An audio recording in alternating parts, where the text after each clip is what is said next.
You are listening to the Think Brick Australia podcast. Think Brick Australia represents the clay, brick and paver manufacturers of Australia. Brick by brick, our podcast will discuss technical information and architectural case studies with special guests. I'm your host, Elizabeth McIntyre, the CEO of Think Brick Australia. On today's podcast, we are going to talk about one of my favourite subjects, which is the life cycle analysis of bricks. And it's one of my favourite subjects because bricks do so well when we look at the life cycle analysis. And to join me this morning, please welcome one of our rising stars in our engineering fraternity, Rahul Elangovan, who's going to talk about life cycle analysis with me. Welcome, Rahul. Hi, Elizabeth. Rahul, what are LCAs? Mm-hmm. Straight into that acronym. Straight into it, yes. Life cycle analysis is a bit of a mouthful, so LCAs, just refer like that from now on.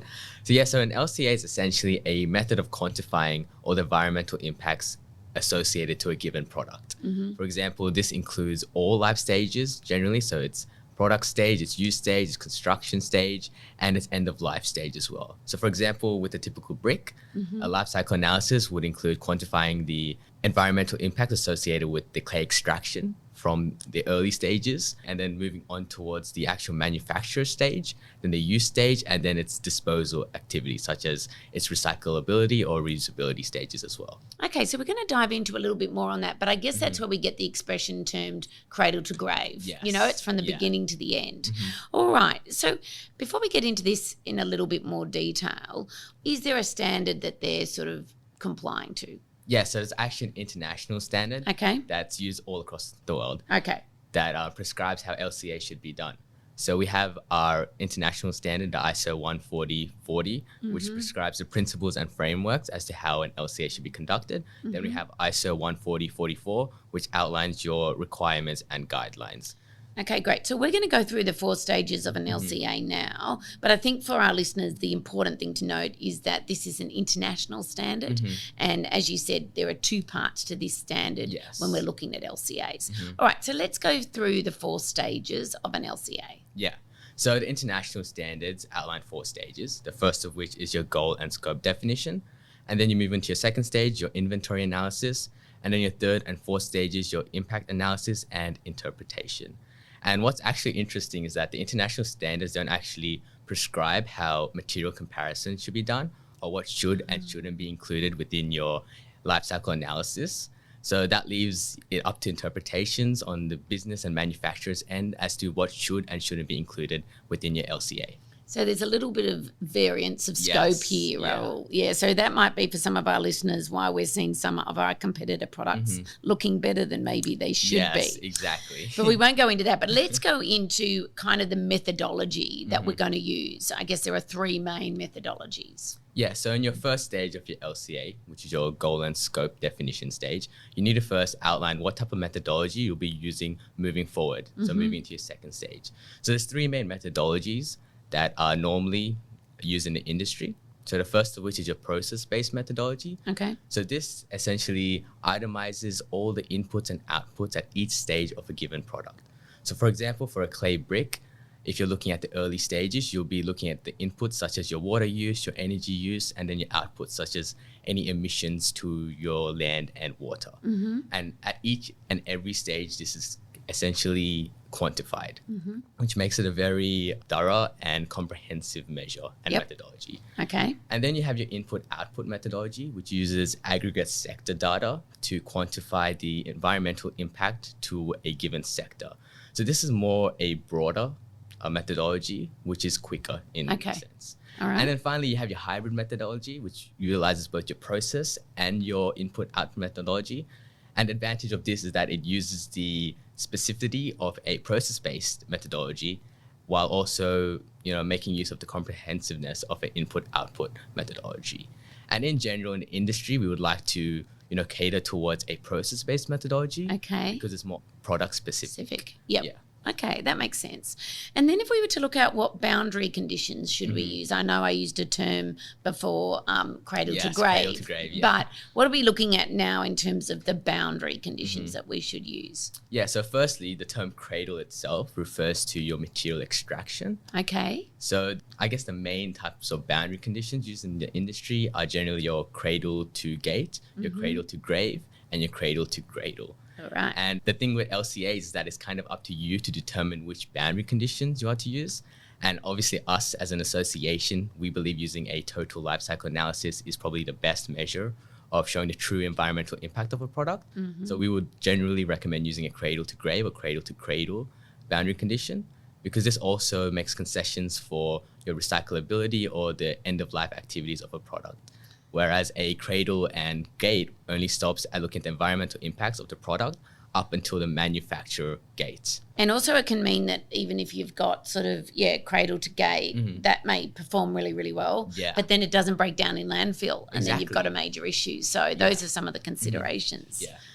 Excellent. All right. So we've talked about what cradle means. What does embodied energy mean? Yes, embodied energy. One of those buzzwords you always hear nowadays. They are. So the embodied energy of, I guess, a building material refers to the energy used in its production. Okay. So the energy used from raw material extraction to its manufacture.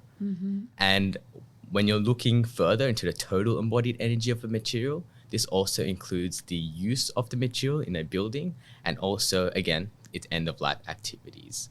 And it's a very important consideration when building your home nowadays to think about your embodied energy, especially looking at your NCC or your BAS6 requirements nowadays. Your home needs to be, I guess, environmentally friendly, right? So generally, people tend to look towards using low embodied energy materials.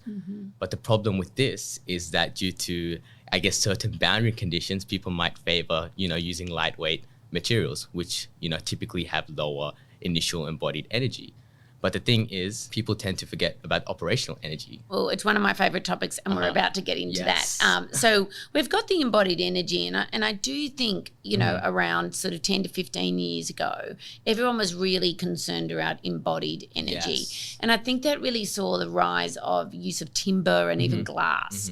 But now we come to, how does that work operationally? So you haven't used much energy in the process of that material.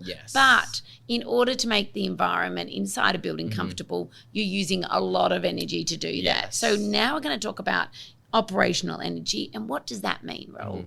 Yeah, so we've actually conducted research into the life cycle analysis of Australian-made bricks.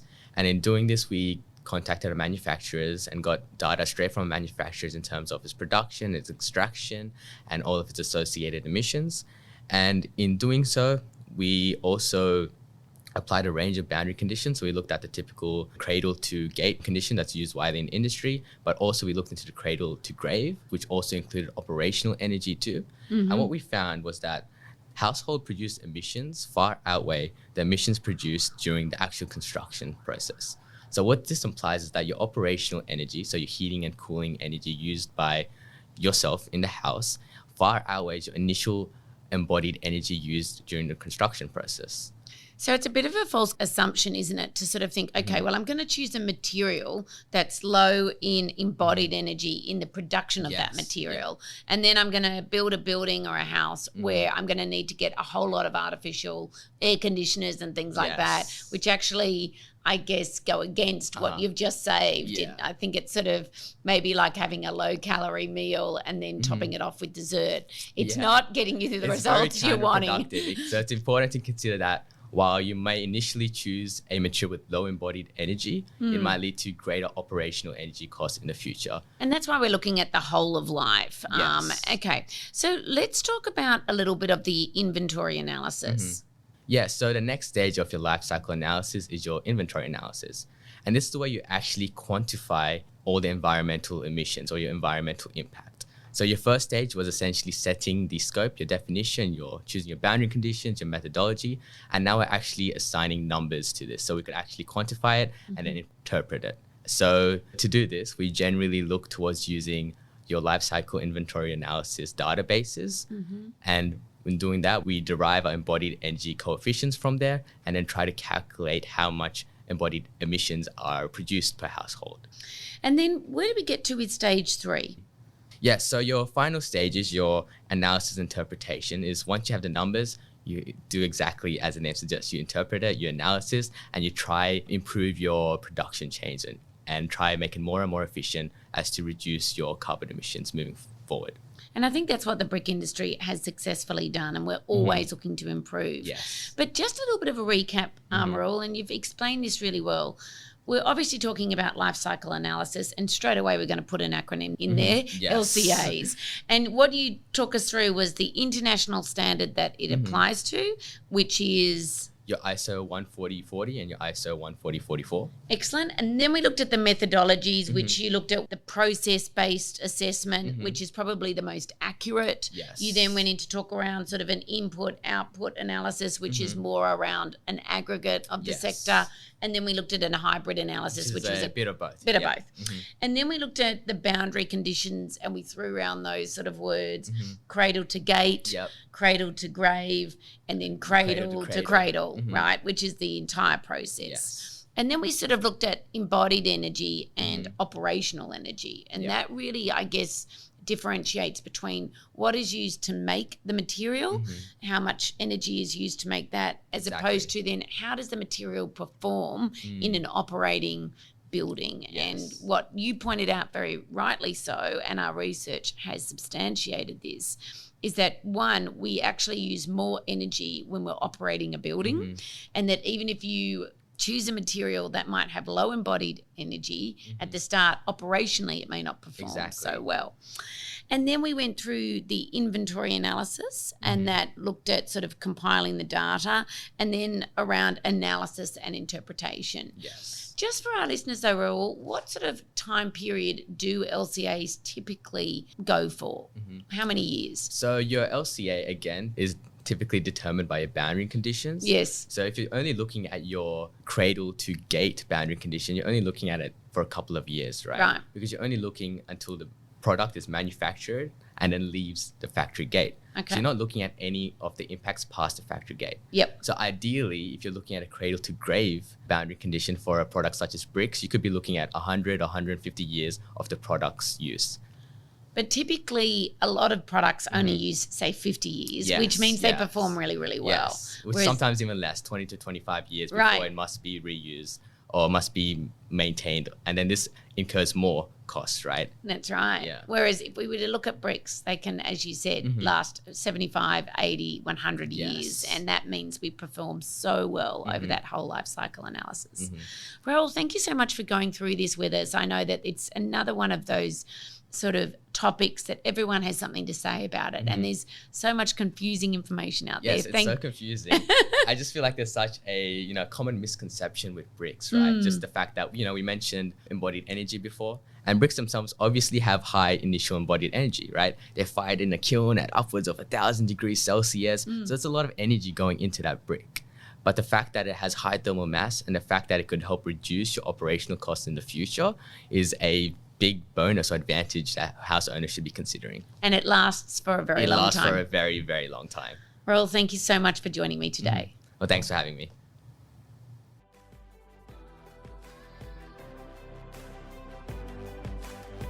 If you have enjoyed this podcast, please follow, rate, and review our podcast. We are always looking for new ways to think brick. If you have an idea of what you'd like to hear about, there's a link in our show notes to let us know.